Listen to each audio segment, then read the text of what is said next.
If you don't already know, Miss Johnson is a Spanish teacher. She's been teaching here for 6 years, but she's been a teacher for 9 years.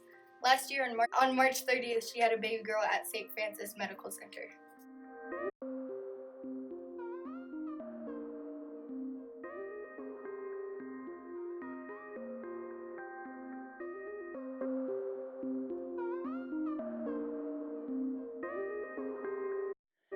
So our pregnancy was kind of a surprise. So I actually was like terrified and really, really scared inside. We took 3 pregnancy tests, and I remember just sitting on the toilet and kind of crying, being so afraid I wouldn't be a good mom, I wouldn't know what to do with a baby, and I was actually really, really afraid. But I adjusted. My husband kind of reassured me that everything's gonna be okay, we'll work as a team. So we got through it, but my first initial feeling was pure terror. When she first found out she was pregnant, she was really scared. It was her first child. She was nervous that she would not be a good mother. She told her husband and called some of her friends to tell them that she was expecting. Her whole life was about to change. So I actually wanted to keep it a secret for a while. I had a couple of students that knew I was pregnant just because their families go to the same gym as me at Lifetime Fitness. So they knew, but I had talked to them to keep it a secret.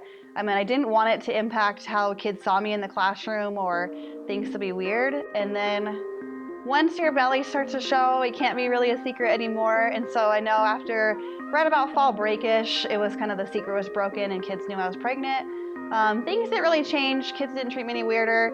I had to walk a lot slower in the hallway. I mean, the bigger you get, the more you waddle down the hallway, but that was about it. It didn't really change much. I would be a little bit less energetic in the classroom, less wanting to be walking around all the time, but it didn't change too much for me.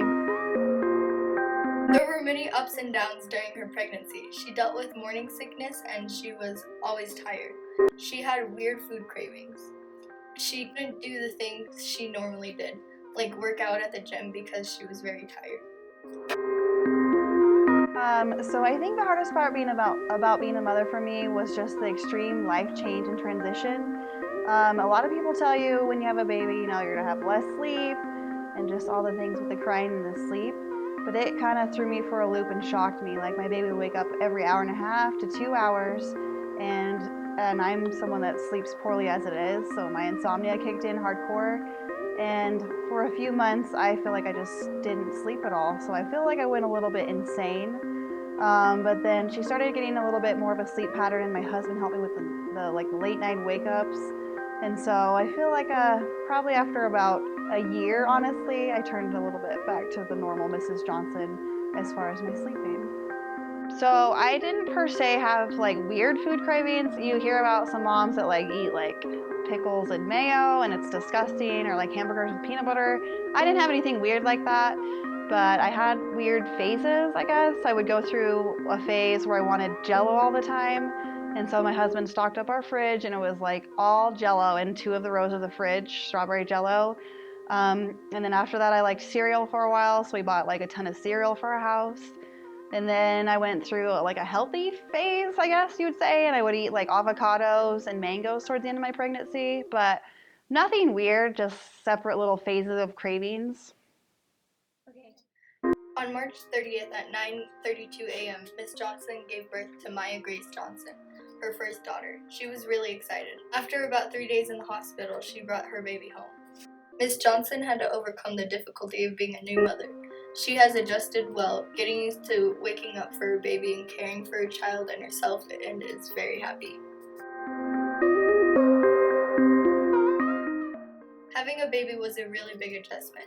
Normally she would go to bed pretty late. She didn't get to stay up late anymore. She was losing so much sleep because her daughter kept her up at night when she had to go feed her. She had to get used to not getting enough sleep, waking up to feed her, and working with her husband to keep up with her. Although it was hard at first, she got in the groove of taking care of her child. She got up when the baby was up. She had to get used to a regular feeding schedule. She adjusted to being a mother with not getting a lot of sleep and trying to get back into her schedule and getting in a habit of caring for her child. She and the rest of her family are very happy together.